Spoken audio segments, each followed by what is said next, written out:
What's happening, guys? Welcome to another eclectic edition of PWT Podcast. Yeah, I am your host, the infallible Phil Marks, and today I am fanboy Phil Marks because I'm here with someone who I'm a massive fan of, GrappleVision, ladies and gentlemen. Gary Von Erich, GrappleVision's in the building. Round of applause. He's back. How you doing, GrappleVision? How you doing, Gary? It's been a very, very pleasant 24 hours or so. So for those of you unfamiliar, we're just going to jump right into things with my friend Gary. If you're watching, you guys can see on the screen the YouTube channel at GrappleVision, damn near 65,000 subscribers. So make sure you guys check that out. And Gary, you and I have become buddies over the last, I don't even know how many months it's been, but either way, I'm just a huge fan of your content, though. Like, before we ever chopped it up, it was like, I'm just a fan, you know what I mean? And so you make all these tremendous videos. The last time you were on the show we did a members only stream because it was covering a bunch of drama that had to do with like Duke Loves Wrestling and Brad Shepard and Chasyn Rance and all this stuff. And the Chasyn Rance ugliness has sort of reared its ugly head again. I guess I said ugly twice, but now it's getting like big like VladTV coverage and stuff like that, like outside of the wrestling bubble. It's amazing. I love it. Yeah. And he's the one guy you never would think would have ended up getting covered in any kind of real big level. Right, man. And so like Gary here, folks, for those of you listening, and if you're watching on the screen, you can see like a plethora of his videos here. You know, he started the Wrestling Gets Real. If you've seen that series on YouTube, that's GrappleVision here. That's Gary.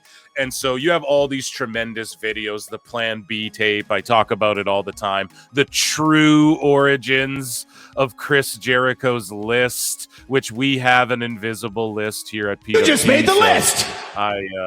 I think that's hilarious. And Nothing all of better than a good list. Yes, you do things like Ernest Goes Wrestling or whatever, Elvira, like her crossover in the comics with wrestling, and all these tremendous videos. And they're just my favorite. And I encourage everybody to go and check out GrappleVision's channel. It's truly the best. I've EFAP'd your videos. And in fact, the last time you were on, again, as I said before, was a members only show on our YouTube channel here. And you're probably listening to this on Spotify or Apple or whatever as well. So welcome. But we did a member show because basically, things were getting flagged and stuff like that. And so you sort of explained that. You had a little tiffy with Duke Loves Wrestling there where he flagged your interview with Chasyn Rance, or pardon me, his interview with Chasyn Rance, but your video covering that intervio, correct? Like got flagged, right? We don't have to go over the whole story. Oh, yes, sir. Yes, sir. It was right. it was an interview just covering everything. Duke was trying to give Chasyn a chance to tell his story, Mm-hmm.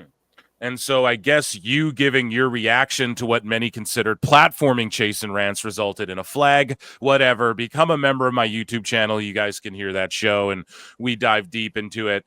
However, the reason we bring this up again is because you've been on Chasyn Rance's ass, pause, no diddy, longer than most people. And you've been sort of covering his creepiness around the IWC.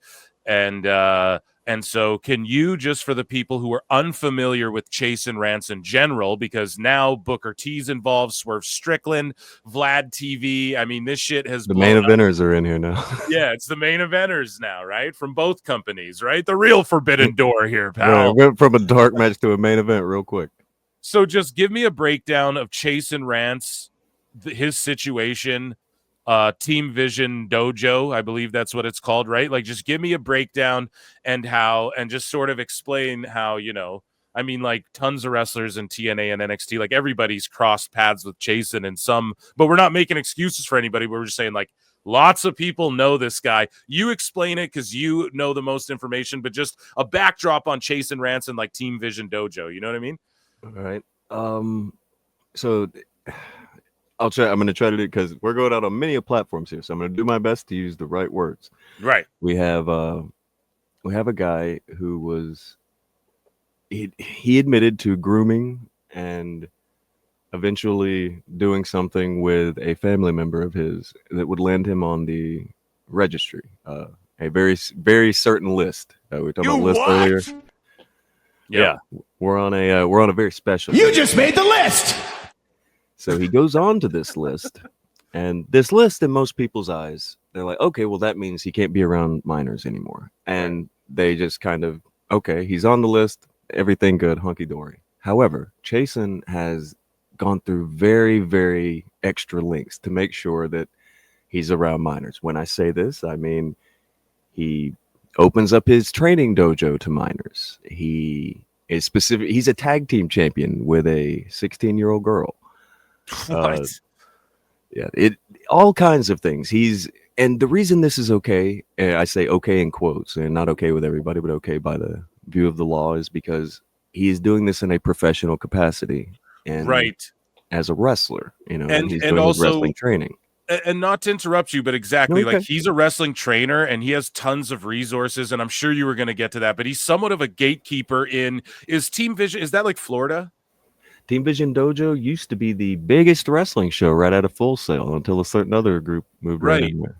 And so, guys, you have to understand, TNA operated out of Orlando for a long time. Like Florida and Orlando is like a hotbed, right? NXT in the Full Sail. Lots of people who currently work for and with TNA and NXT, and I'm sure even the main roster behind the scenes and in front of the camera have crossed paths with Chasyn. And this is, to me, like, if we're going to start indicting, and I know we're going to get into the Booker T stuff, and I want you to continue with sort of your explanation, because I want you to get into more detail, like the specific instance and all. I mean, you've argued with this guy's mother, I'm pretty sure, in comments, or at least she was arguing with you. Interacting with his mom. I just want to say, dude, that, like, we can't indict every person who's ever watched a Miramax film because Harvey Weinstein made all those shits. You know what I mean? We can't. Everyone who worked at Miramax, not Kevin Smith, didn't do anything wrong just because he made Mallrats under Harvey Weinstein and shit, right? So we are, like, trust me, when we talk here, we have to speak in generalities, but we're not just blanket fucking throwing things on. This isn't everybody who's ever looked at Chasyn, just because they saw him at an event. And it's not kids. And the kids, man, who train with him, like, this isn't an indictment of them either. Don't go attack them. Don't be like, oh, you're fucked up because you train there and shit. Like, listen, man, you can't expect people go to great lengths to defend and bury this shit. And that's more what we're going to highlight. Not so much, I don't know. You continue along, though. I'm sorry. You continue. No, that's a good point. You don't want to jump out at, a lot of the people who are joining the Team Vision Dojo, these young girls, they want to make something of themselves. Stuff. I don't think that there is anything really to be gained by going at that. There's nothing to that. You're absolutely right. It's pointless. Yeah. The reason that Booker T becomes so interesting is because Booker T has many pictures taken with Chasyn doing different seminars and such at the Team Vision Dojo, and people are okay. Well, he's just training at the Team Vision Dojo. Okay, and this is brought up with there was an argument between him and VladTV. Yeah, right. It blows up on Twitter, and VladTV, he posts the picture and starts talking about it, and Booker T's response is, "Oh, I did not know that. I train at many places. I can't keep any kind of, tabs on every single person." Right. And that's totally fine. If that were the case and he's actually being sincere, I would hear that out. I don't have a hard on for Booker T. I'm not out to get Booker T. Except for I've heard this before. The last time he was told this, like 2 years ago.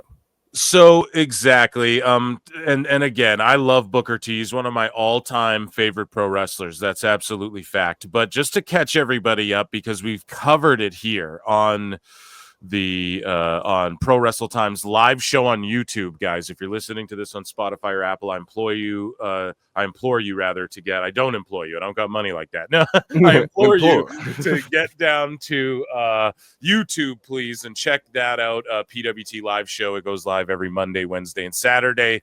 And of course, this is a special podcast edition of Pro Wrestle Times podcast.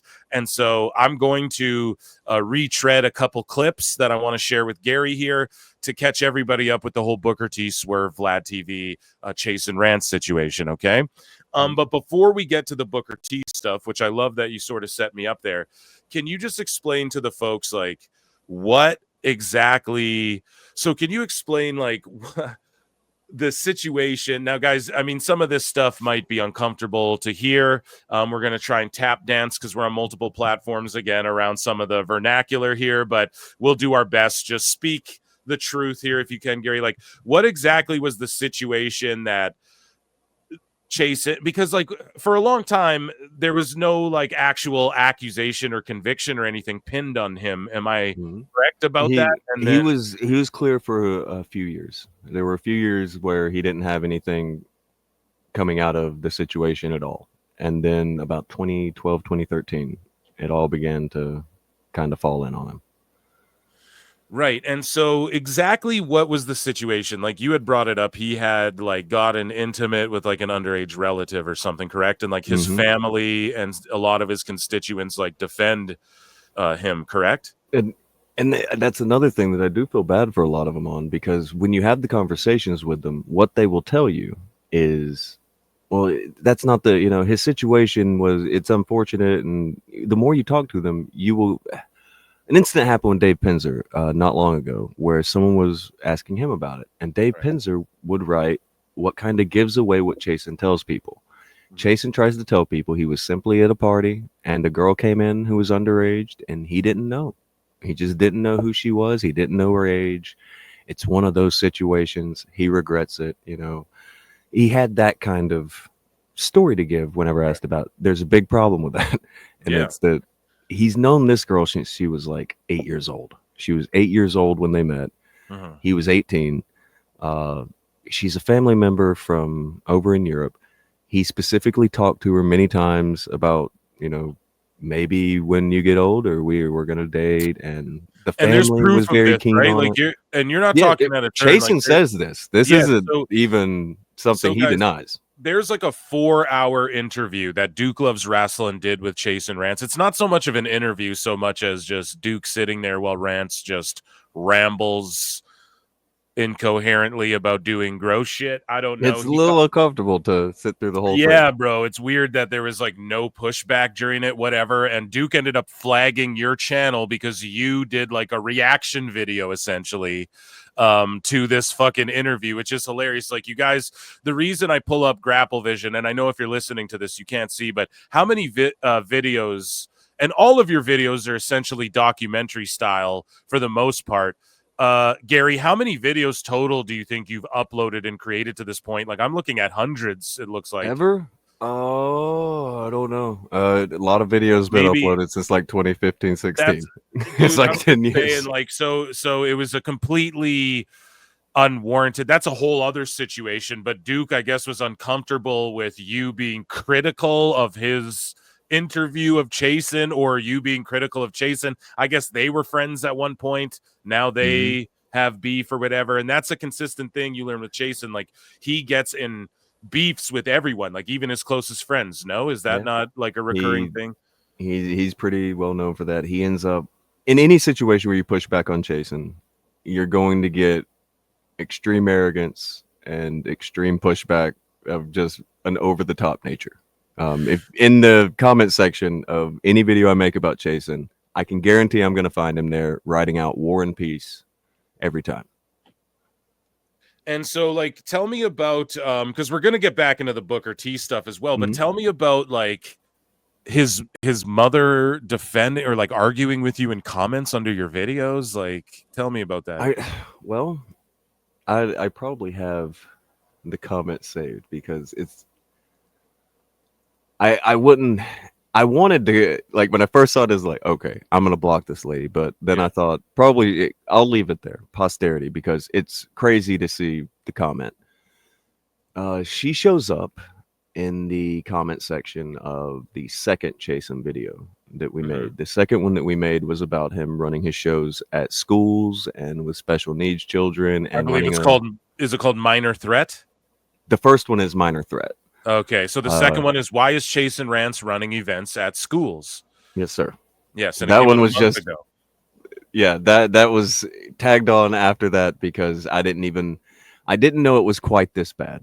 Like, they have him up doing things at schools, and Chasyn, his mom shows up in the comment section, and she is saying the most heinous things you can think about the victim. Again, I feel weird saying bad things about his mom because it feels like I'm attacking a family member of his for something he did. But I promise you, she's saying the most heinous things you can think of about this girl in the comment section, and taking up for both of her sons because both of her sons have done some crazy things. And she's just very unhappy with me for making this video and saying everything under the sun she can think of about it, going back and forth with all kinds of commenters. And it's just a very strange thing to see because she'll admit she's his mom and she'll admit all of this and she'll say everybody's wrong and it's all a lie. And it's so creepy. And so I know you're saying the most heinous things, but an example, like she also agrees that essentially this relative wanted it, right? Type thing. Like, I guess, is that the way to... Oh, all right. Let me. It's I'm all looking gross, at it guys. now. I know. Sorry, PWT Universe. It's big bad. It's big bad. I'm trying to figure out a way to say this and not get anybody in trouble. All right, so and just go ahead. Say it the way you need to say it. But just like she basically is defending Chasyn, I guess, to a T, right? Like through and through. Oh yeah, she's not big on this young girl at all. She tries to say that the young girl is more experienced than Chasyn, and that's the real truth. Bro, that is so disturbing. Yeah, I sent you the screenshot of it. I don't know. You could probably get away with showing it, but it's bad. Yeah, if you guys are watching on YouTube, here's a little clip of the comments here. And again, this is all public from YouTube. And if you guys are just listening on Spotify or Apple or wherever you listen to podcasts, I am going to read this to you. So Sherry G. Herman on YouTube says, "This is ridiculous. The info about Ashton is complete bullshit." Ashton being the young lady, I'm assuming. No, Ashton is Chasyn's brother. Oh, wow. Chasyn's brother. He also went to jail. Yeah, okay. So he also went to jail for assault with bodily fluids on a toddler. Oh. Ew. Right. Yeah. So, and she says, and believe me, I know, I'm the mom. Chasyn Rance was dating the quote-unquote child he supposedly graped with a G like a vineyard. She was 15. And I'm sorry, guys, I have to make light of this because it's so fucked up. And that's how I cope with stuff. I crack jokes, man, because this is making me uncomfortable. She was 15, yes. So she's just saying it flat out, man. His mom's saying she was 15, yes, but she was more experienced than Chasyn. Whoa, man. When you see something like that, how disturbed are you? It's up there. The thing is, it's one thing to think it. Like, it's one thing if their mom thinks it. Okay, but this is their mom, posting craziness about it publicly. Because again, I'm not saying it's a good thing to think it. I'm saying I could get a family member thinking it and just, taking up for their family member that way, in their mind a little. But to, start posting in comment sections, things like that, it does not look good. That's completely just squeezes my stomach out reading that. But she was more experienced than Chasyn. That's the real truth. She had been with multiple men. Ugh. She seduced him.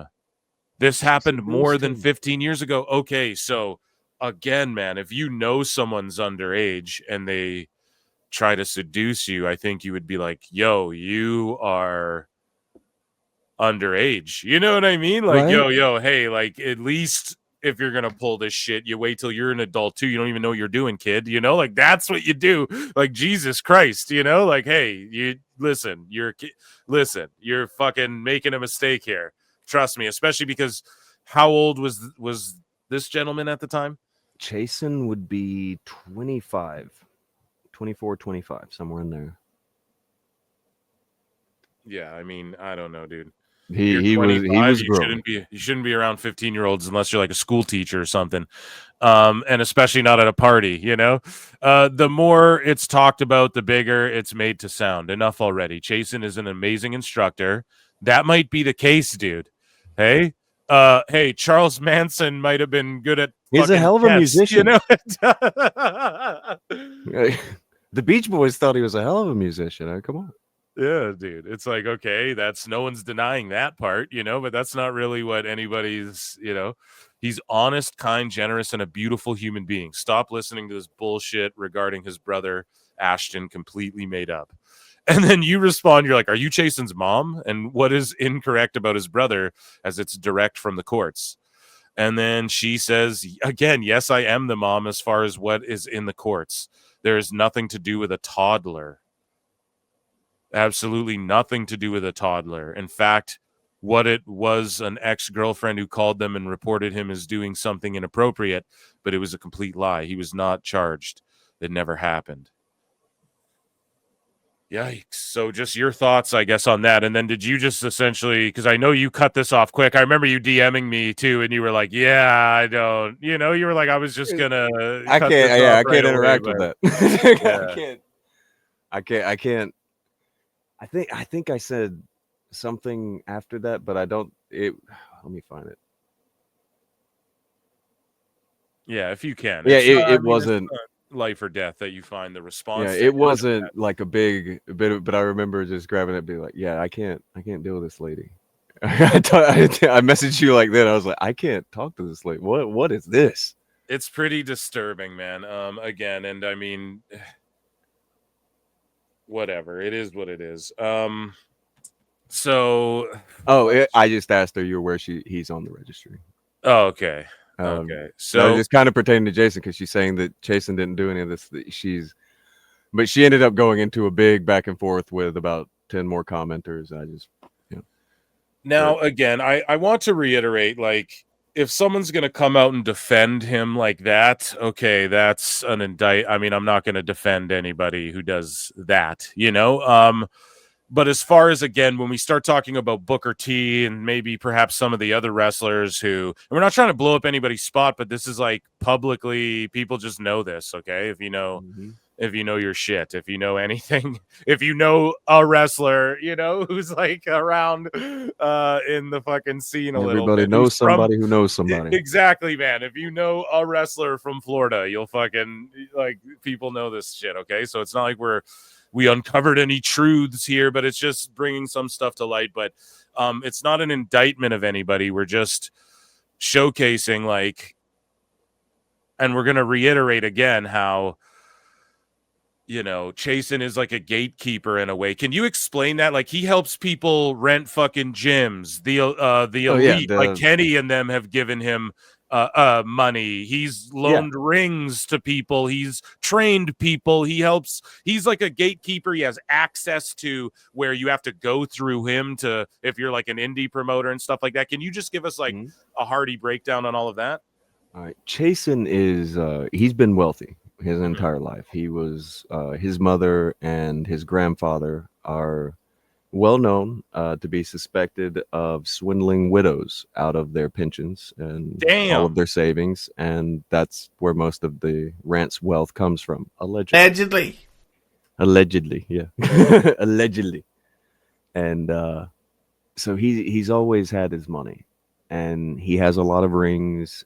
He has people at the Team Vision Dojo who he has as a ring crew. So when a lot of people go through Florida, they need a cheap ring crew. Well, get it through Chasyn. But when you get it through Chasyn, well, now you're kind of tied to Chasyn. And if you get caught talking smack about Chasyn makes it kind of hard on you. Chasyn kind of, he might do some things that might make life a little bit more difficult for you. Just, I'll put it that way. Allegedly. Yeah. Allegedly. And, allegedly. Another one. Allegedly, yeah. Shout out Heezy. He's that type. So if you talk about Chasyn in a negative way, you're going to catch hell. And he even says that toward the end of that Duke interview, that anybody who talks smack about him, he doesn't forget it, and he makes sure that they regret it. Yeah, and I encourage anybody who wants like any more insight or any, if you have a question like, oh, well, what about this? Fucking go and watch GrappleVision, youtube.com/@GrappleVision, and watch Gary's videos on Chasyn, and also go to Duke Loves Wrestling channel, okay, and watch that 3 hour, 4 hours if you listen to the whole fucking Lord of the Rings trilogy worth of, of Chasyn explaining and all of that. I mean, you can go listen to anything Gary's saying here. Trust me, if anybody did his research, again, that's why I pull up this myriad of documentary style videos that are brilliant on YouTube that he's done, and I show them on screen because it's like, this is what he does. Okay, so I implore you all, if you want more insight, to check that out. Now, is there anything else we should cover before we move along that you want to say or think should be said before we get into the whole Booker T Swerve drama, because they were going back and forth for a bit, and I'm just going to quickly encapsulate all of that, and then we're going to get into how Chasyn ties into all of this stuff. Is there anything that you feel hasn't been said or should be said, or you want to bring to light that hasn't been? Probably only that the way that we were talking about how he kind of holds that stranglehold on Florida and the way that he does with the rings. That is where his access is. Mm-hmm. And he'll bring in legends. He'll bring in old timers. Larry Zbyszko lives with him. Larry Zbyszko had a deal with Morphoplex that fell through good long while ago. Larry needed somewhere to go, so he moved Larry in. Like he has this weird bit of fake goodwill. And if you ever listen to any kind of interviews with him, all you're gonna hear from Chasyn is all the good things he does for people. Well, because he probably does do these good things. Like and that's how he gets he the gives access with the one hand while he's taking with the other. He's one of those. And it's like buying access. It's like it's not the first time this has ever happened where someone with money can like, hey, let me like influence my way and sort of buy my way so that people like me. You know, people have done that since the beginning of time. You know, so when you hear the stories like that, don't immediately think, well, I'm hearing nice things about him, like it can't be. No, he's one of those kinds who you will hear him doing nice things out of one hand and he's doing bad things with the other. And again, not an indictment on Larry Zbyszko, right? I mean, the Larry Zbyszko end of it, I'm not saying that Larry's done any of the things Chasyn's done,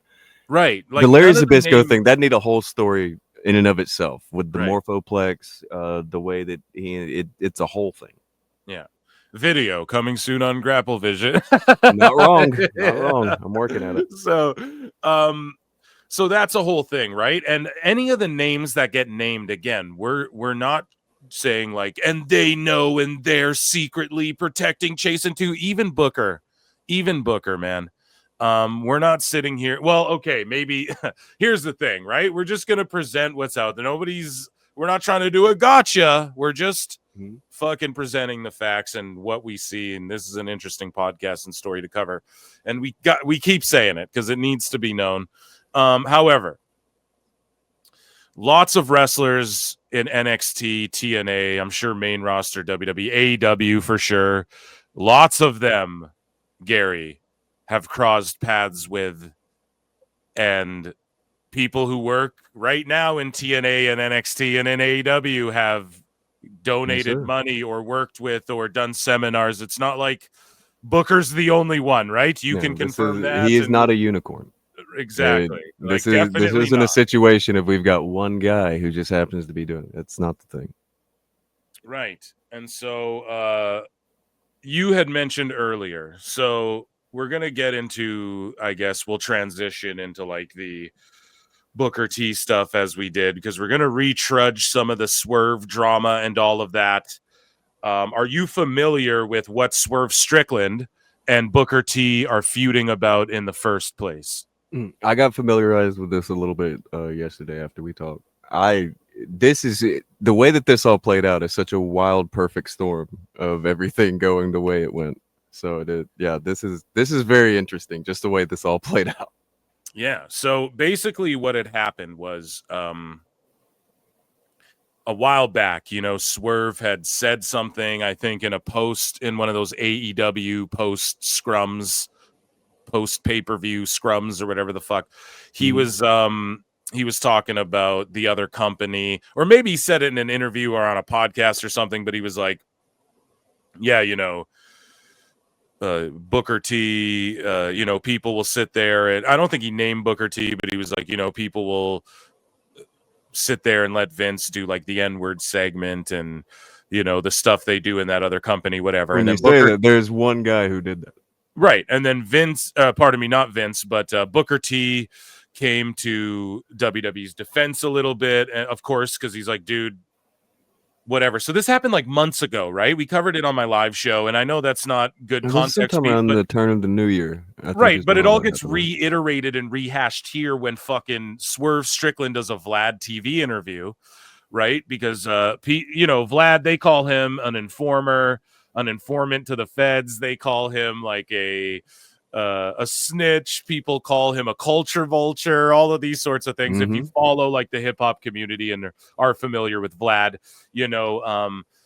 when the rappers and the actors sort of dried up a bit, he switched over to interviewing like serious gangsters and mobsters and police and stuff like that. So he crossed over into true crime. Now he's into wrestling a little bit. Now he's interviewing Maven. He's done Mark Henry years ago, but now he's more dabbling into, let's get Swerve on and let's get involved. He's even asking, like, I want to go on the biggest wrestling podcast. Like, that's what Vlad's saying, to promote whatever, or air this out or whatever.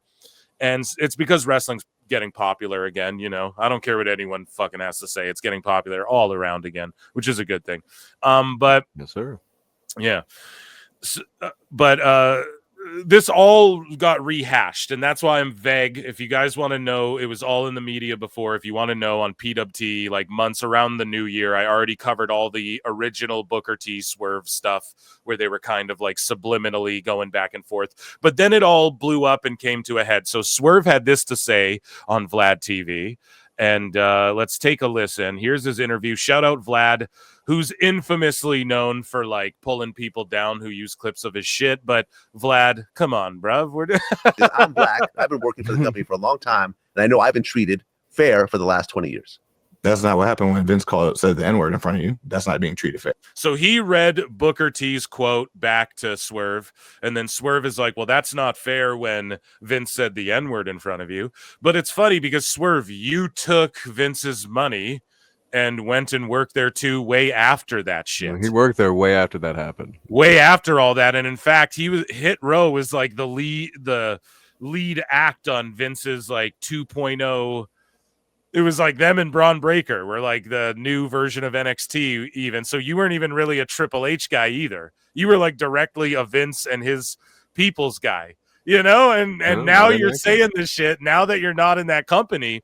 And the reason this matters is because it was explained to me that, I guess, like, in culture, okay, Gary, in the culture, in the there's a certain section of fans that talk about Hit Row and they go, the OG3, like Swerve's not even a part of the OG3, we don't fuck with that guy. And I didn't understand it. And I asked some of my friends, and it's explained to me, okay, that Swerve basically, like, he's like one of these dudes who, he's not like this hip hop guy. You know what I mean? Like, he got the Hit Row gimmick and then he started living that gimmick outside of wrestling. And people like don't fuck with him because of that. I guess this is how it's explained to me. I don't know. I've heard that. Okay, no, I've heard that. I've heard that too. Right. So that he acted very different back when he was Killshot. Right. He was like a guy liner, kind of like emo guy. And then he's, and then now he's doing the hip hop. And really AJ Francis is like, and AJ Francis called him out too. And he's like, well, bro, that was my sort of like my thing and whatever. I don't know.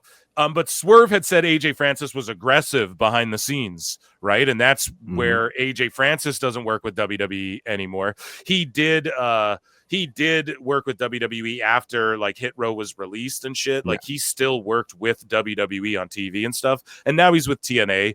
And AJ's cool, but someone pointed out, you notice the two most vocal guys like Swerve and Francis, they both don't work in WWE, but Ashanti, the Adonis, and B-Fab are still there, and right? So that's the way it goes. Two kept it cool. They happen to still be there.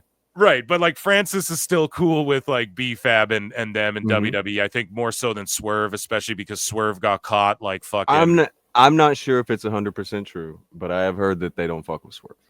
Well, I mean, basically AJ, so I'm telling you, I think it is because AJ recently, like not even a week ago, was on a podcast and he fucking snapped on Swerve. I don't got the clip here, but he's like, dude, none of us fuck with you. He's like, why do you think we were just texting about it today? He's like, you want me to get my phone and fucking You know, like Francis just went off on Swerve. He's like, bro, you're like we just don't fuck with you like that. And I have friends who are like, no, we don't fuck with Swerve like that. And I'm like, they can't really explain That's what it. I've heard too. Yes, but finally it was explained in a way where it's like, dude, he started doing sort of this hip hop shit. And it makes sense because you hear him on his rap songs. You hear him on that Swerve song, like Top Rope, Catch a Vibe. And he's the worst part of that song. It's like, bro, you're not even good at rapping. Like, what the fuck?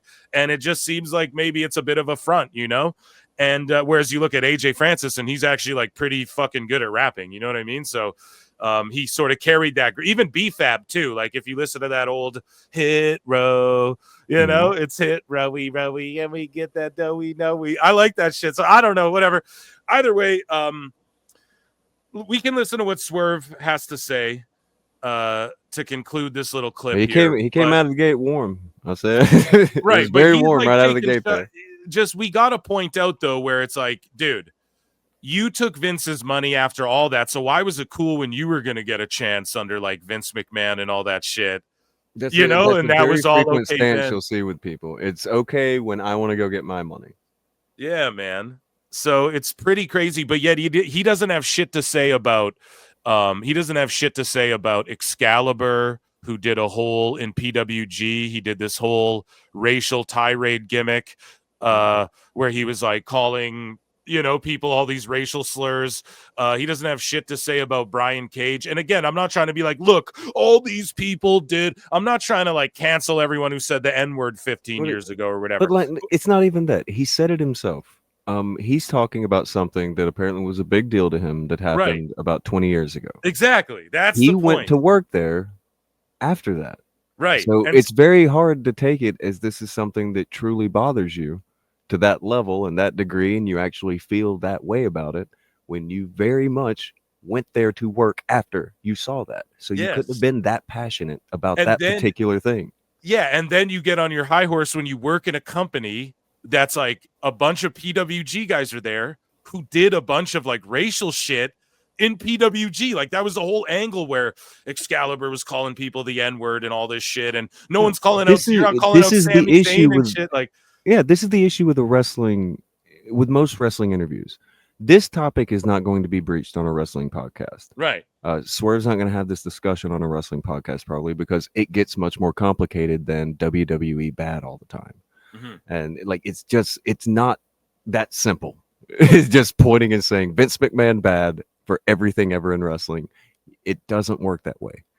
You do this on a wrestling podcast, someone will of course say exactly what you said. Well, what about, I mean, if you feel that way, then you're in a company with very similar things about what do you think of that?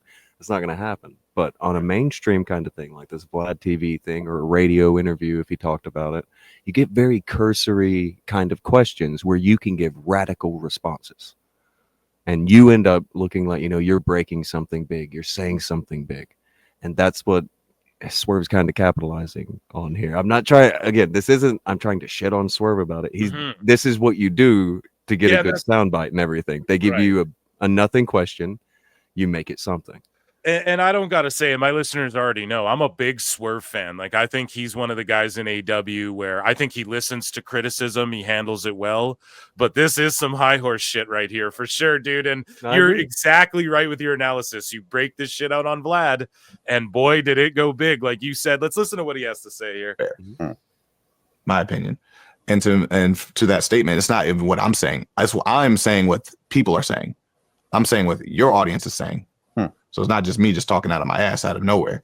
It's what your audience has been complaining about for the better part of like 2-3 years from not seeing black talent getting single matches on PLEs and stuff like that. It's not just I'm black. That's crazy, especially because literally Swerve became champion when Tony Khan was being criticized about why is there no black representation in the top of AW. That's what I do hate how reactionary that one felt. Yeah, like his own fans were saying, like, I was too fast. Yeah, they were like, why isn't there a black champion, or why doesn't Tony book black people and stuff correctly and stuff like that? And then he, the smart way to do that would have been to have Swerve take that on screen. Like Swerve could have made that his cause. That's how it should have been handled. But instead, they're like, okay, let's quickly appease everybody. Don't do that. Well, but also though, they had Swerve like become an ultra.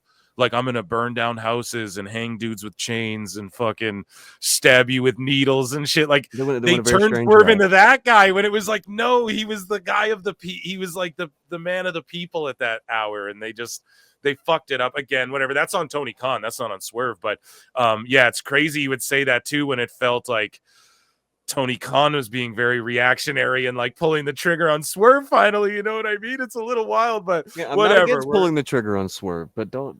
I do agree with you. I feel it was very quick, very reactionary. Not the good part. So Booker T reacts to this and he gets very upset, as he should too, because he's a fucking legend, man. Like, this guy, as he says, he kicked down doors for a lot of people.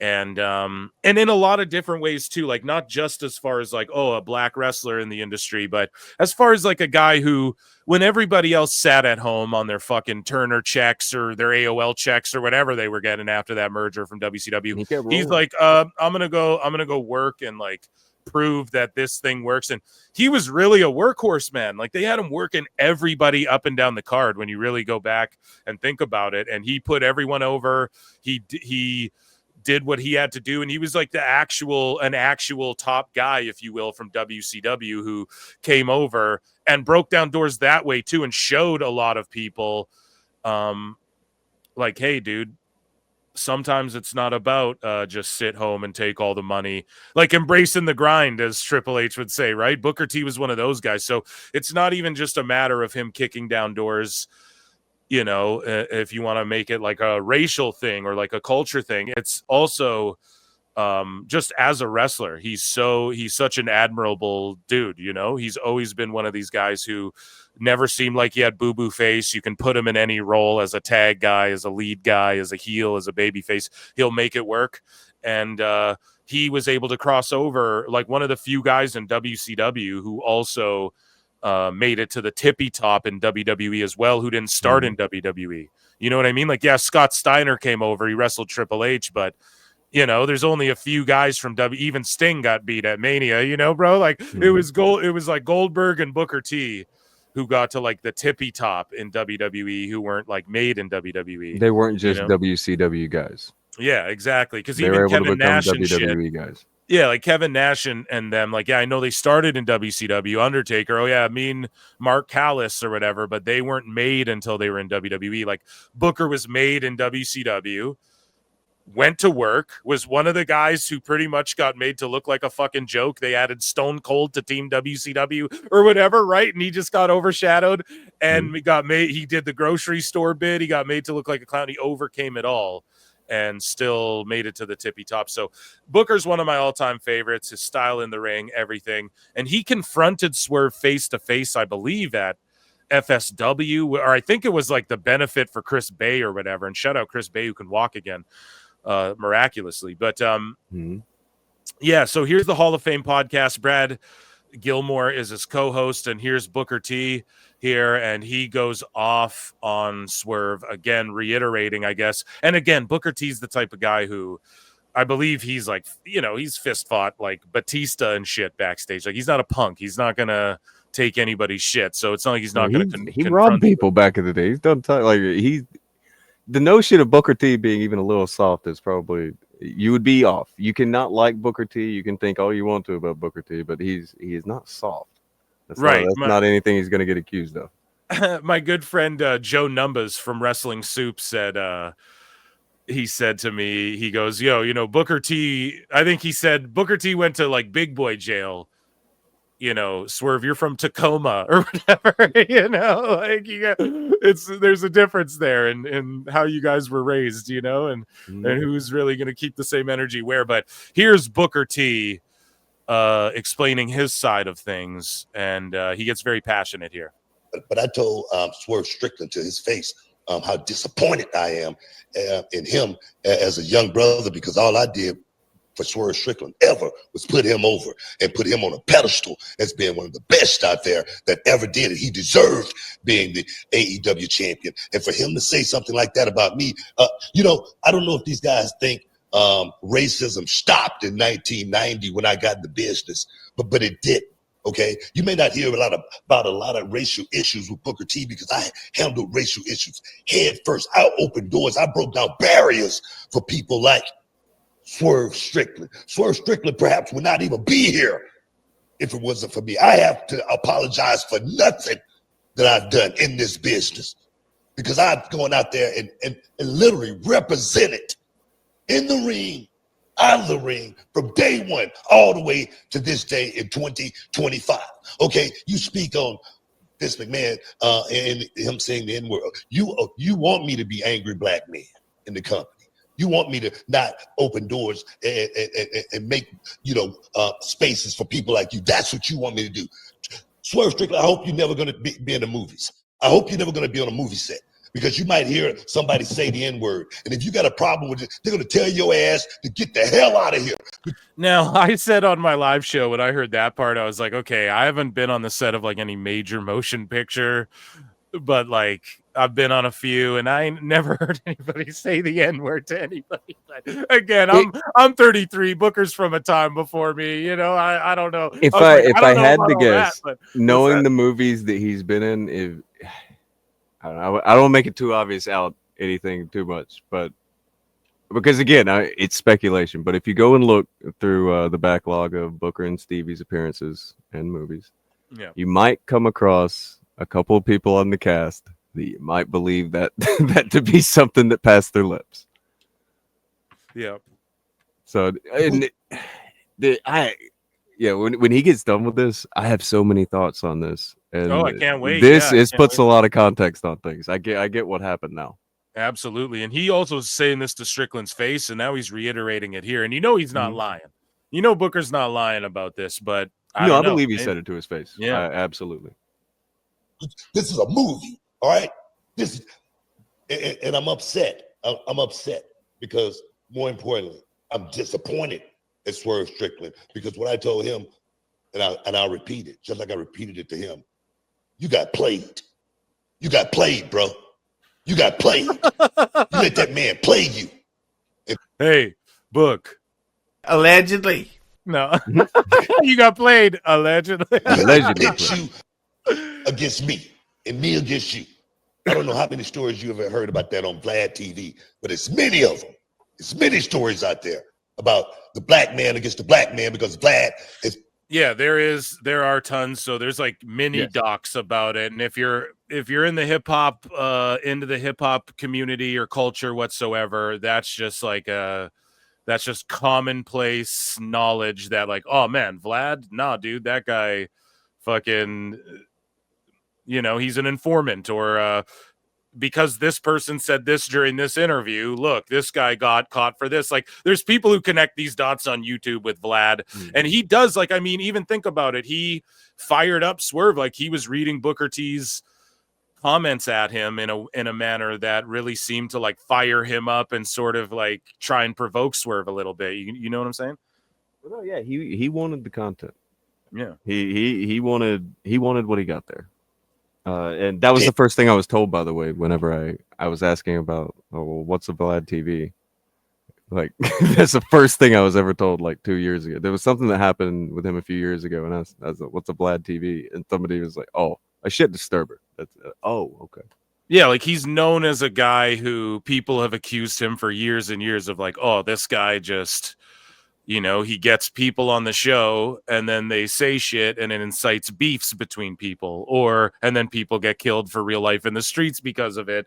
Or, and they say this about Vlad. Again, I'm not so deep in it to where I could like give an example of this. I don't know, but just Booker's explaining it here. I'm not making it up. This is common knowledge, again, in culture, if you will. And so Booker reiterating it here. And, yeah, you guys can look into that. I'm not like huge into Vlad. Like back in the day, I was into it. When he interviews wrestlers, though, yeah, I check it out. I check out wrestler interviews and stuff like that. But as far as like a lot of these rappers these days, I don't know. I feel like a lot of them are boring and shit. They just sit there and they're all just like, I don't know. They'll just act like they don't care, don't want to be there. Back in my day in Hollywood, pal, you would be excited to get a interview about your picture, say? No, I don't want to do that. Yeah, see? Yeah, see? It's a major motion picture. It's a major soundtrack. We're making pictures here. We're making pictures here, and it's 1942, and we got the 1921, and we got a song on the radio here. MGM Studios, see? You're going to be big. You're going to be huge. You're gonna be big, see? Big, I tell you. Gonna be huge. But yeah, it's basically these guys are coming to a head. Let's hear what Booker has to say. And Hitting them against each other.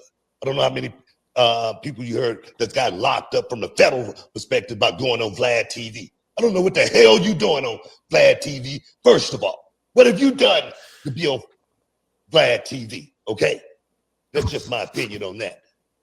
And then Booker, before he goes on this rant, and somebody clipped it out for some reason, but he said, like, I was asked to go on Vlad, and I never did it, like I refused to go on Vlad, blah, blah, blah, blah. And then Vlad decides he's going to get in the mess, and he decides he's going to get in on everything, and Vlad drops DMs of Booker T that I don't have here, sorry. So Vlad TV decides, he's like, and if you believe Booker T is saying he refused to do Vlad TV, here's the actual DMs where he's really looking forward to the interview. By the way, who still uses AOL email in the 2020s? Actually, a lot of people. Rob Feinstein does. Yeah. I got a lot of those. Bro, actually, a lot of people do as like a low key, because like quote unquote nobody uses it, and so a lot of actually celebrities have AOLs as like backup. The wrestlers are keeping AOL alive.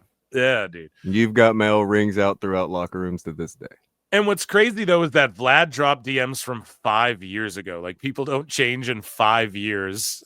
Their attitude towards someone or something like that. Like, what the fuck kind of snitchy shit is this? And then you can't ever trust Vlad because now he's just going to leak your shit. Yeah. So anyways, he messages Booker T. He's like, interested in interviewing you for Vlad TV. We recently did Mark Henry. Booker's like, hey, what's up, bro? I'm definitely interested. What all would you want to cover? I'm based in Houston, so we could do it over Zoom or something. Again, this is the pandemic. So Vlad is like, interested in covering your career like I do in most of my interviews. We have a cameraman in Houston, so we can do it remotely. That way we can go to your location or book a studio. Booker says, yeah, if he'd want to meet at my studio where I do my show, we can do it that way. When do you want to? I'm free on Thursdays. Vlad's like, send contact info. My assistant will coordinate. Booker's like, here's my email. Here's this. Vlad goes, got it. Booker says, thanks, bro. Really looking forward to it. Vlad says, me too. And then the fucking texts are cut off. But then Vlad gets owned because Booker T drops some text saying, he's like, if I'm lying, I'm dying. His text where, I guess Vlad was late for the interview and Booker T took off. He fucking left. He was upset at Vlad, and there's proof of this with the text. And Vlad was like begging Booker T and to come back, and even offered to pay him long after the fact. And there's proof of this. I don't have them to show on screen, but you guys could take my word. We covered this and I showed them on screen on Pro Wrestle Times live show. Go to Pro Wrestle Clips on YouTube. However, Booker T said, nah, dude, like after 5 messages, he's like, nah, dude, like that's unprofessional or whatever. Like, I'm not interested anymore. And then Vlad was like, come on, man, we'll pay you even if you want. Right. So Vlad was like begging and shit and sent like 5 unanswered messages. Booker T did ghost him. Okay. 100%. So, they're both right. Like, yes, Booker T did seem excitable to do Vlad, and maybe it's a bit hypocritical for Booker T to say go off on Vlad because he was willing to do it at one point. However, maybe Vlad's unprofessionalism made Booker T look into Vlad more and realize, oh shit, this guy is actually not a good 5 dude. years have passed. Right, 5 years have passed. Like, you don't know. Like, Vlad, to him, you pissed him off. And then maybe that's what triggered him looking into you. Like, you don't know in the 5 years, or if he told that story and someone else was like, yeah, Vlad is like a people think he's a rat anyways, you know, like he's allegedly an informant and shit, or hey, people have used his shit in federal cases or whatever Booker T was implying, because he was like, yo, at a federal level people got locked up because Vlad, I don't know, have they used his interviews and trials and shit? It wouldn't shock me. I mean, people talk far too much. Surprise me at all. Yeah, you talk too much, homeboy. You never shut up, Botchamania. But yeah, dude, Booker T, maybe you could say that's a little hypocritical. However, he did shut Vlad up with his like, no, you were ghosted, and like he did refuse to do your thing, and 5 years have passed, so it's kind of clown behavior to fuck it. And then Booker also saying like, what have you done to deserve a VladTV interview? Like, look at the people who've been on Vlad, me, Mark Henry. But like, that's the thing, Vlad is interviewing like Maven Huffman and shit now. Like, he's just spreading his wings a bit, right? I think that's like that line. That's Booker's mad. I'm not gonna really try to put much on that part other than Booker was mad, because like he even himself, when he kicked off, he was talking about how he's one of the best in the ring and he deserves to be the world champion. You know, he said all that already. Like he thought all those things about Swerve. He's pissed at Swerve, so he's saying negative things about him. The reason that clip about Swerve from Booker T, the reason that it stands out to me is because I don't think Booker's wrong too much about anything in there. When he's talking, like, what did you want Booker T to do when Vince McMahon pitches the idea? Tell Vince, no, I don't like your idea. I think it's racist. Okay, so he can go home and be fired. Cool, that sounds fun. That's going to do a lot for everybody. And again, I'm not saying, well, so he should sit there and take. Again, I'm not telling him what he should do. This is a thing where this is his call, right? And he chose that he would sit through it to get to a better place. I get what he's saying there. And to say that he should be able to change everything because he's Booker T, who just came in from WCW and has so much say in the company, it's very naive.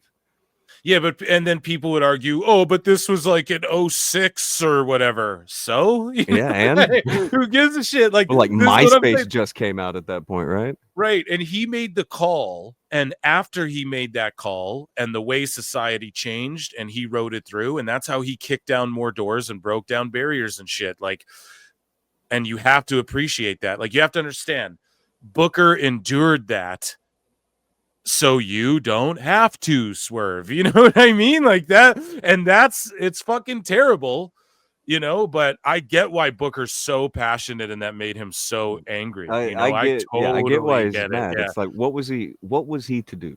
What would he do in that situation? I can get why he's extremely unhappy with that entire kind of line of thought from Swerve. And again, it's something everybody's going to look at that and see it in their own way, and they're allowed to. It's fine. But when I hear Booker make that argument, I'm not mad at Booker for making that argument. And this is why I feel kind of weird about the entire VladTV thing. VladTV didn't bust all of this out because he thinks that what Chasyn Rance does is wrong or anything like that. He did it because Booker T talked shit about him and made him look bad. Right. So he began to dig into Booker T to try to make Booker T look bad. Right. And thank you for steering the ship better than myself even. You tied it right back to our next point here. So Vlad fucking responds, and instead of like, bro, you're the one who leaked DMs right away, but also I'm happy you brought this shit to light, though. But I'm happy you brought the Chasyn stuff. I know you, dude. I have very complicated feelings about the way that it's went. Like, I'm not again. I'm not like, hey, I want people to be like crediting me in my videos for talking to Chasyn and going back and forth with Chasyn for all these months. And it's not that. I don't care.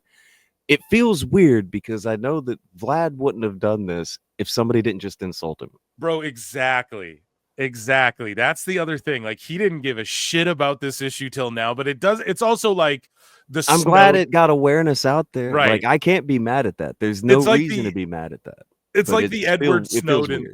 Right. It's like the Edward Snowden thing. Like, can we be mad? Like, yeah, the way he went about it is kind of fucked. He has to run away to Russia. That's shitty. But like, I mean, damn, aren't you happy? Like, we have that information, or some people think ignorance is bliss. I don't know. But I think when it comes to like predatory people, we should have awareness. Him blowing this up, I can't be mad that he blew up the Chasyn Rance situation. And if it took this to get people to take the Chasyn Rance situation as kind of a bigger deal, I'm glad. And like Vlad is able to just get people's rap sheets. Like I don't know how he does this. Informer, but gotta. David Bixen's fan, he was trying to come at me about that too, because apparently David Bixen's fan has been trying to find the sheet that I had on Chasyn's brother for a long time. Okay. And he was shocked that I had. He's like, where did you get that? Where did you get that? I can't tell you where I got that, David. Oh man, David's a fucking quite the character himself. Yeah. But so when Vlad says when Booker T isn't making up lies about refusing to do VladTV interviews, he's hanging out with his registered ender, because possibly YouTube here, guys, friend Chasyn Rance. Chasyn was convicted of lewd and what is this? Lascivious? Lewd and lascivious. You did a good job. You said it good. You did a good one. IR read good. Sexual B word, bat, and then like a re later, you know, with a victim who was rechargeable. Right. 12 to I'm so this is so fucked. 12 to 15 years old at the time. God damn it. That is he laid nasty, it out, man. And so boom. I mean, it's there. See, in this mugshot, he's got a big smile. And a big new one, not so smile. much. Like it's fucking weird, dude. I don't know. Yeah. It's weird. And so here's the post. Like, did Booker T training at Chasyn Rance school last month go unnoticed? Pro wrestling will never change. And then luckily this person too blocked out like all the students' That's faces, very cool. But you some can people, find a lot of people just shared it. I know. Yeah. Yeah, because they it's did like, the right deal there. It shouldn't be an indictment on anybody. Here's the thing though. It's not like everybody who fucking does a seminar at a wrestling gym. Like, okay, you dropped a video about Rafael Torre recently on GrappleVision, youtube.com/@GrappleVision. And Rafael Torre in the MMA world, for those of you who are unfamiliar, just to quickly summate it, he's a guy who, like, back in the McDojo days, back in the days where you could just make shit up about like military service and like you having a black belt and the dim mock techniques and all this shit. Like you could just make shit up, and UFC was very new and shit. MMA was very new. This guy Rafael Torre, you know, lied to everybody about, you know, I'm like 50-0 as a fucking bare knuckle, like a unsanctioned fighter, and I'm a black belt and all this shit. And then eventually he rolled with, like, he used to train with, you know, Joe Rogan and Eddie Bravo and them. And Eddie Bravo, the guy who invented like the rubber guard and shit and Brazilian jiu-jitsu. The 10th Planet guru. 10th Planet, right? He's just one of the goats of jiu-jitsu, period. Eddie Bravo, he fucking, you know, he trained with this guy and realized, like, man, this guy's full of shit, and he called him out. And then Rafael Torre was exposed. He had like a fake fight against one of his students, right, where he puts him in a phony knee bar. Yeah, King of the Cage, Wet and Wild. Right, Wet and Wild, man. One of the famous ones where it was raining on and the they canvas. just let it rain. The referee's got a raincoat on, looks like Paddington Bear, whatever. Oh yeah, Bruce Buffer looks like the fucking. He's got the coat on that the priest from The Exorcist wore, right? Look, that event's quite something. It's something to look at. And so, you know, Rafael Torre, for instance, like he fucking ended up murdering a guy for real, though. He wanted to claim his like lover's he had started messing with the guy's wife, and he wanted the life insurance plan. So he put him in a real choke and just like choked him to death, which is pretty fucked. And so everyone who trained under Rafael Torre, and he was planning this murder and stuff for a while, right? Are they all murderers? You know, are they all, you know, should they all? I don't know how long he was planning it. I think maybe like he was planning it for maybe a year, but by the time he started planning it, he was already out of things. But everything went to shit within a year. Everyone who trained with him, though, can't be fucking guilty of his murder or they his didn't act know. behind the scenes. You know what I mean? His fraudulence and his fucking trying to get people murdered and stuff.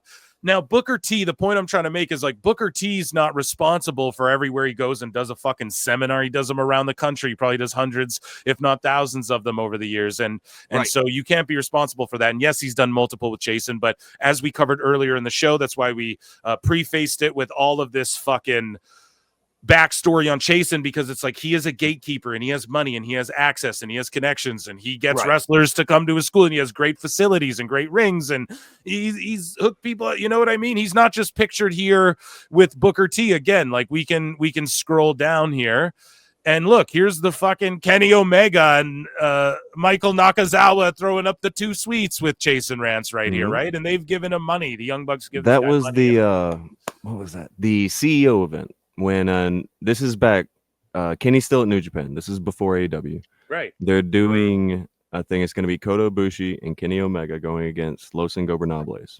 Right. They come into Florida, and the cheapest ring to get, you get it from Chasyn. Right. So when Kenny's just get a ring, get this and this, because they're doing a video game tournament with the New Day and everything. They're doing a bunch of stuff. Right. Chasyn's the company that they go with. I can't remember the guy who actually bought it. Like Kenny. All right, here's something I can say about Kenny. When this comes out, Kenny did jump up and say, listen, I'll take the heat for it. I was in charge of all of this stuff. I should have looked into it more. I should have this. I should have He jumped up and said, and he didn't let anybody else, like nobody who made the phone calls gets in trouble. He didn't blame it on anybody. I give Kenny that credit. Me too. Yeah, I do too. They do the event, and all he said, they put up the ring crew did all that. All they said is, okay, well, since you guys are, they're from a wrestling school, Kenny said they can have the dark match for the thing. They set the ring up and everything. So it happens all the time. You know that, right? Like, the ring crew comes from a wrestling, fine, they can have the dark match. Chasyn, instead of giving that dark match to one of the students, gave it to himself so he can put New Japan Pro Wrestling wrestler on his resume. Oh, you know what they say. In life, you got to be a hoe. There you go. Every time. He can't help it. He gave it to himself. Of course, he gave it to himself. Oh my god, dude! That's the trick with Chasyn. There was recently an influencer. She went to like a gym wearing body paint and got kicked out or something like that. Well, Chasyn also got involved with her. And all he did was tell her, well, I used to be in WWE and da-da-da. And she went and filmed some influencer content with Chasyn Rance. That did not go well. Everybody flipped out on her. And he's never been in WWE, has he? Dude, he'll do like a dark match, and all of a sudden he's got WWE superstar on his Oh poster. my god! He's doing so that. He's maybe wrestled a dark match or like did a security guard in the background. Right, he has TNA superstar, WWE superstar, NJPW suit. He puts that all over his stuff. See, and this is what I'm trying to. This is why we're highlighting this stuff here, right? We're not trying to pick favorites and go, well, Kenny's okay, but Booker's not. We're not trying to indict anyone. We're trying to show you, like, we're explaining the story. There's a spectrum of him. Everyone in wrestling knows this fucking guy, right? We brought up Duke before, right? Does he not do a show with Devon? Yeah, Duke does a show with Devon Dudley. Okay, again, it's not an indictment on Devon. I don't know how well Devon knows Chasyn, but I'm pretty sure they know each other too, right? They do. Yeah. There you go, man. So that's what I'm saying. And now apparently I think Duke one. and Chasyn have beef now or something, because it's like, okay, everyone in wrestling has crossed paths with this guy, especially in the modern era. You just have to accept that. Now, to what degree? Now, Vlad is doing some real bullshit, backing some Booker into a corner. However, that being said, Booker, this isn't the first time like him or reality wrestling has been made aware of this, which is one thing you wanted to bring to the show, Gary. That's the thing that stings about Booker. Again, I'm like you. I came up through the 90s. My dream match I never got from the 90s. I always thought Booker T and Shawn Michaels should have had a match. Ooh, that's my 90s match that should have happened. I'm big on Booker T. Like growing up, I did think he was one of my guys. It sucks, but he is bullshitting. Now, should he be called out for bullshitting because somebody's mad or over something that has nothing to do with it? Like, should that be why Booker's getting drugged down with Chasyn and nobody else is? It becomes very murky and it begins to feel very weird at that point. So that's my only thing with it. Yeah. If you guys are watching on screen, then you guys can see, if you're just listening, at the official ROW, this was back in 2022. What is this? You sent me this screen grab, so I'll just read it. Reality of Wrestling's responding to a tweet here, but I can't see the tweet in context. This is back in 2022 when Reality of Wrestling's doing something, and it will be a collaboration with Team Vision Dojo, and they are informed about Chasyn. All right, this is the middle so- of 2022. This is 2.5 years ago ish, something like that, or two. No, it'd be about 3 years ago now, but still 3 years. And so Not a big long time. Yeah. And so ROW, they say, please contact us ASAP. We were not informed of this contest happening again this year, or that would be associated with Team Vision Dojo. Please take us all this contest. What the fuck are they trying to say there? What does that mean? They want to be taken out of the contest. They don't want to be participating in anything with Team Vision Dojo. And the reason is it shows that they even know before this point about Team Vision Dojo. So before 2022, they're aware of Team Vision Dojo. And that puts the thing there to where when Booker gives his statement and says, hey, we don't know about this and this. Larry Zbyszko lives. Yeah, Larry Zbyszko lives with Chasyn. Right. Booker's cool with Larry. Most of the guys from WCW were cool with Larry. Mm-hmm. Again, Booker T could explain this a million different ways to where, again, nobody's going to be keen that you're around a child molester. It's not going to, right. I don't know if that word flies. I may have just messed up. Fuck it, dude. I mean, we tiptoe as much as we can, but hey, okay. It's pro wrestle times here, bro. We're good. I don't know if it's going to fly with anybody but you can explain it in a way that's going to come off more honest, and people are going to get it a lot more than, I don't know what you're talking about. How do you expect me to keep up with everything when everything? And it's like, dude. Yeah. That's where Booker T that's where he disappointed the hell out of me on that, because he could have been real about it, because he was through this whole thing. I really do feel that he was kind of the realest one out of the bunch. Yeah. Right up until that point. Yeah. So Booker T explains why he's in a photo with Chasyn Rance here. Cultaholic does an article on it. Here's Booker's statement from himself. And I gave him a like because he's one of my goats, and I want to support him in this. However, I didn't see at the time. You didn't know about it?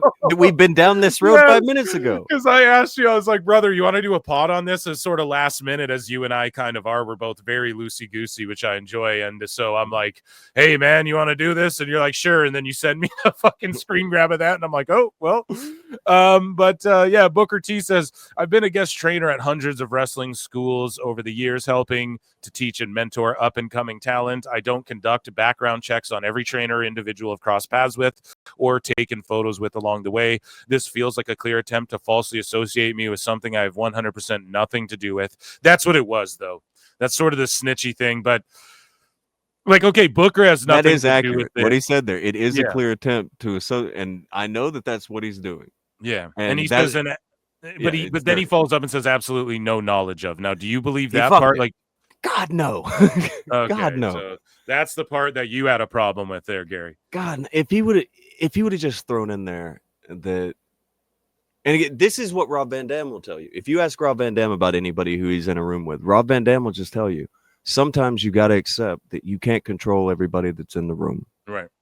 If you're there to see somebody else, you can't control everyone else that's in the room. He'll just say that. He'll be open about it. He'll tell you. Mm-hmm. If Booker simply said that, again, I don't have to like it, but I can respect that answer. I can understand that answer as something that is true. Right. This answer made him throwing the last little bit on there. He made it suck. Yeah. Any student who's trained with me can vouch for the kind of coach, mentor, and person I am. And that's the big thing, too. That's just it, man. Booker T, I mean, it sucks to take. Listen, man, we all take money and do, like, everybody uses cell phones, how they get those batteries, and the fucking way that the means that people build the technology that we all enjoy and shit. Are we going to virtue signal to everybody? If Booker T's taking money to feed his family and he's heard rumors and shit like that, and he's like, fuck, yes, I'm going to take this big amount of money because Chasyn's got it and he'll give it to me. Yeah, he's already in town. Okay. Like, Booker's in town. It's just, he's doing stuff at Full Sail. He's already there. So if Chasyn says, hey, will you come to the school, ... Larry's down here, or even Larry might call. Again, these are speculation. I don't know how he ends up there. Right. Larry we don't know. He's cool with Larry. And guys, Larry's getting real old. And again, you might not like Larry because Larry's there, and I get that. But Booker T does. Mm-hmm. So, and Larry's, I don't like sounding grim, but Larry's a really old man at this point. Right. I don't know how much longer Larry will be around. And I know that everybody's very keen on Scott Hall. Well, Scott Hall lived with Chasyn. Right. Yeah. So Exactly. it's like, where are you going to draw it? Like, did Scott Hall do what Chasyn did? It sucks. It sucks that Chasyn did all these things. It sucks that everybody deals with Chasyn like this. But because Chasyn's a millionaire, because Chasyn has all this money, because Chasyn has that property, has, the rooms he can let people stay in. If you know wrestlers, a free room for the night when you're going around it, they love that. Everybody likes saving money on the road. It's really hard to explain to most people how this happens, because I would never, and I get it, because I would never either. Right. But I know enough wrestlers to know that they would. Right. No, absolutely, man. Yeah, and it is a little, I guess, upsetting that he's like absolutely no knowledge of, and you're like, well, that's clearly phony baloney. And so even if he just left that part out, but again, we don't want anybody to.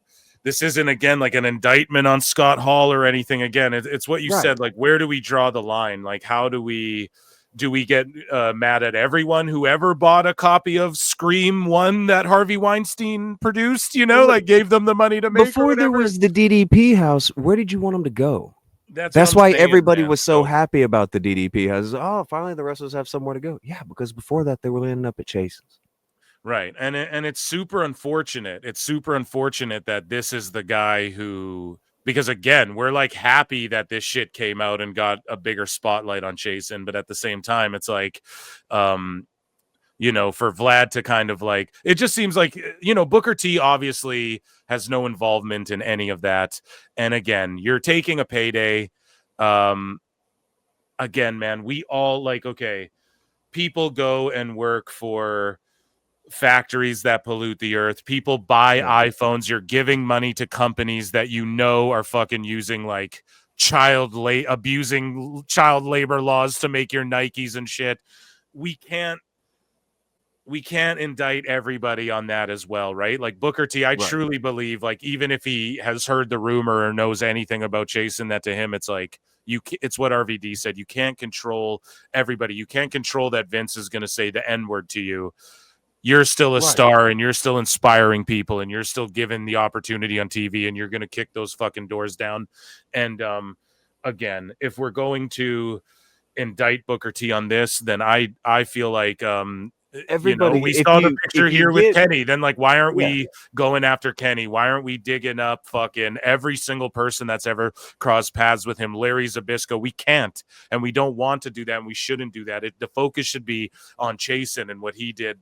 I think primarily, right. If Chasyn weren't in wrestling, we wouldn't have to deal with this, right? And we wouldn't have to do this. If there's people like protecting him, like if Booker was like, "No, he's innocent" and all this shit, then I'd have a real problem with it. That would feel very crunchy. All right. It feels It feels kind of crispy. It begins to feel kind of crunchy at the moment because he does lend credibility to Chasyn. Right. I am not keen on that. But anybody who works with him does, though. Anybody who works with him does, and it lends credibility to him. I'm not keen on it. But if he was making comments like Chasyn's mom is, for instance, or some crazy stuff. I mean, like Dave Pinzer got in a weird situation not long ago on Twitter in a Chasyn conversation, because Chasyn tells, this is how he got the influencer to do stuff with him. He'll tell you, everybody, I let everyone know about my status, and they all know. So when people get seen with him, according to Chasyn, they all know. Mm-hmm. Yeah. So Chasyn's putting them in that situation too, because according to him, when he meets you, he tells you that right off the bat, just so you know, because he wants you to be able to make your own decision. So Chasyn sets people up in this situation to get into bad shape just because they're pictured with him. It's all negative. It's all bad. Yeah. Not doing anybody any favors, Right. So I just want to say as well, I'm sure if Booker T saw this podcast or heard about it, he'd be fucking pissed that I just brought all this shit up on this show. But you are one of my all-timers, you know? And yeah, I mean, recently, Chasyn, though, just on April 2nd, I guess, was in Carson. So Chasyn Rance was arrested today. This is on April 2nd, guys. This is 2 days ago at the time of recording. But this might come out on the 5th time cop. Chasyn Rance. Wow, that was a good Mickey. Okay, go ahead. Hey, man, you know what they say. There, That one Gary. hit. Best guys, Tony Khan. Chasyn Rance was arrested today for violating terms of his S-Owender registration, especially the Orange County Jail says he failed to report changes in vehicle ownership, failed to report an internet ID, webpage, or app name. Like, guys, if this is what you're in Orange County, they put all these restrictions on you. That is like, there's a reason for that. No, Gary, am I? Mhm. Big reasons. There's a and what's big wild reason about for- this, the charges that he's got accumulated here, again, they don't, when people look at it, it's like, okay, failed to register. I've heard a lot of people say, okay, this is fine stuff. It carries up to 30 years, all these charges he's got here. I guarantee there's going to be some kind of plea down. I don't know. Yeah, I don't know how much of a plea down. I'm not saying that I expect, something, 30 years to come out of it, but that's what's on the table. And at least he's sweating on that now, as opposed to, out there being tag team champions with a teenage girl. Yeah, dude, that he's tag champs with a fucking teenager right now. Here's the thing.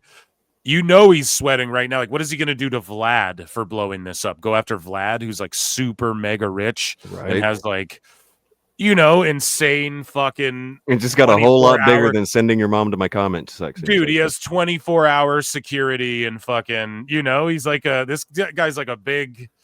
he's Vlad got a TV's lot of comment money. section is about to meet Miss Chasyn's mom over there, just blowing up everything.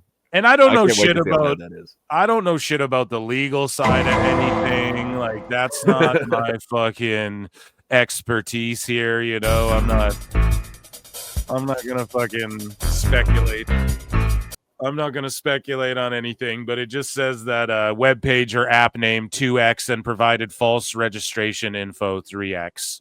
I mean, ChasynRance.com, and probably the website he was selling the customs he was making with his young trainees on. Nothing says I'm on the level like making a bunch of custom videos with your underage trainees with bare feet for random weirdos. And Is that what he was doing, man? Yeah, that's the other thing. I found the secret. I found that channel. That channel is on YouTube. So there's a YouTube channel. There's the Team Vision Dojo channel, and it's okay. got some of that on there. But then there's also some other channels that are filmed at Team Vision Dojo. Wow. And what type of content are on these channels? We got lots of young teenage barefoot girls in submission moves, if that's what you're into, fam. Are you fucking for real? What did Booker T say? Booker said, if I'm lying, I'm dying. Oh my God, Gary, this is cringing me out of my skin. Now, like, okay, I don't want to promote these channels in any way. Like, I don't want to say That's what what I they almost are. said the name of one of them. That's what I stopped. Yeah, it's like, we're not trying to put the shit out there. But basically, if people sleuth enough, you're not fucking lying about If you this. look hard enough, Mhm. you go through Chasyn Rance's comment sections on his own channel, you will find this channel. You will also find Chasyn telling people in the comment sections to order the customs. Now, if you listen to the interview and all of that stuff with Chasyn, he swears up and down he has nothing to do with the customs. But meanwhile, if you go to his comment section, he's telling you and order customs like an OF girl, like, hey, hit us up for custom videos. Yeah, something like it. It does of seem a girls lot like doing that. submission holds. Yeah, barefoot teenage girls Bro. doing the submission holds to each other and all that. Yeah, Tickle matches. I've heard about tickle chloroform in matches. some of them. No, you're lying, dude. Tickle matches. There's all kinds of things going on here that Chasyn swears isn't going on, but then when you find the other channel, you're like, oh, there it is. And then there's a whole other thing with the customs business thing. Go down the Chasyn Rance rabbit hole long enough. You guys are going to bump into a couple of books about the Team Vision Dojo. You're going to hear a little bit about Teddy Hart, Samantha Fiddler. Things get real bad. Yeah. But things are Chasyn Rance's rabbit. It never stops. It's not a rabbit hole. It's a black hole. You get sucked into it. You can't get the hell out.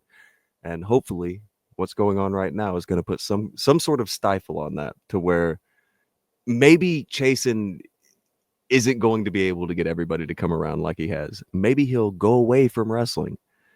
Maybe. I doubt that it. your end goal? Like, is your, like, I'm not saying you're set out to destroy him or anything, but your whole thing, like, when we look at your channel, you love the realness behind, you know, you made I always talk about the Plan B tape, you know, a bunch of wrestlers got together and were like fucking going to expose the industry, like a bunch of wrestlers that Jim Cornette would swear up and down by, even. You know what I mean? Their way, and so they were going to turn the boat over. yeah, man, if they didn't get their way. And then I remember we were talking privately and you told me, you're like, dude, well, there was a bunch of Plan B tapes. Like, you think the Ultimate Warrior is the only one to hold a motherfucker hostage in a, right. You know, like, what I mean? If you think about it for more than 2 seconds, you're like, well, of course there's a bunch. Yeah, man. And so, and like, you're just all about, not that you're like, we're here to expose the truth, but you are a truth seeker. And you're here, look at when these wrestlers really got into a fight here. This is where real scenarios happen in this crazy carny work world. And look at these true stories about, you know, Rafael Torre, or how to not become a pro wrestler, right? The Dead Man in the Death Match. And you have all these documentaries about Mike Awesome, the modern day gladiator, and all of these like just amazing stories. And you're somewhat you like to pull the curtain back on like obscure things, like who really invented the list and things like that, and how people got involved in wrestling, or showcasing another side of Daphne that people don't really talk about. So that's kind of your approach. So what's your end game with the Chasyn stuff? Like, I understand it's bittersweet for you that it took fucking VladTV of all people, dude, and his reasoning for doing it. Yeah, he's interviewing like fucking Lil Yachty one week, and then the next week he's blowing up your spot. You know, you put fucking time into sort of bringing this stuff to light, and you've done a great job of it, man. But what is like your end goal with all of this and with the Chasyn situation? Because you've had it out, you've had videos flagged, copyright disputes, you've had fucking his mother in your comments. Like, you're personal with this, man. What going back and forth with him with razor blades and lemon juice for a long time. Right, man. So like, what is your end goal with this? What do you want to see, I guess, happen with the Chasyn in the wrestling business situation and to him? And like, what is your resolve? Like, are you just happy? Like, no, I'll go back and forth with him as long as it takes, or do you just hope he leaves you alone? Like, where are you at with all that? And just, you know, just give us the broad picture of like what your end goal is and where you're at with your situation when it comes to you duking it out with Chasyn. I think the most, you know, you try to stay realistic, and not, people get crazy on you. You'll see people act like, you know, crazy internet crusaders. I would like to make it to where it's so prevalently known about Chasyn that he must either leave pro wrestling and just stay the fuck out. Flat out, dude. You don't give a fuck. You're like, Yeah. bro, you're like, hey, Chasyn, right? You're like Jimmy King. Be gone. Be gone. Be gone. Be gone. Oh, sorry. I want him gone. No, you're right. I won't lie. That is the goal. If people get into the stories and they know enough about the stories and it becomes enough common knowledge, these people won't feel comfortable going to the wrestling shows or going to a convention. You know, like guys like Chasyn and Feinstein are just kind of, they're still in wrestling, and Feinstein, it's a different thing. You know, he's not on the registry or anything. I'm totally like unfamiliar with his fucking story. That's another pod. That's a whole other day.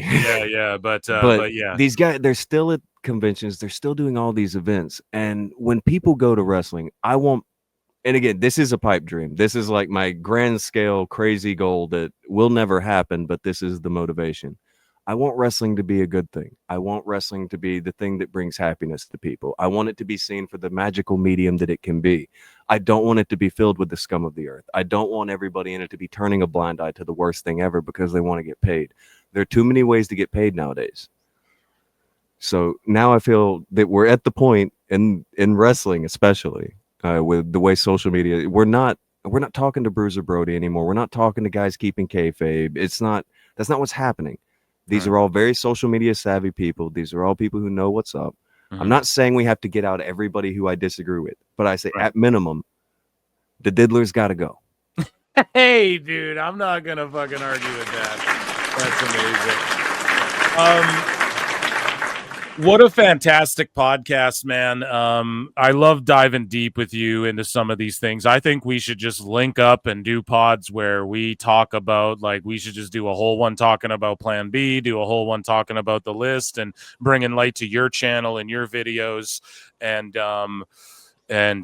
yeah, Gary, I just can't thank you enough for coming on and shedding light on this situation and providing context and insight and just helping me trudge my way through this, because you explain all this shit way better than I can, and you have way more knowledge on it. And I implore everybody to check out youtube.com/@GrappleVision, spelt just as you think it is.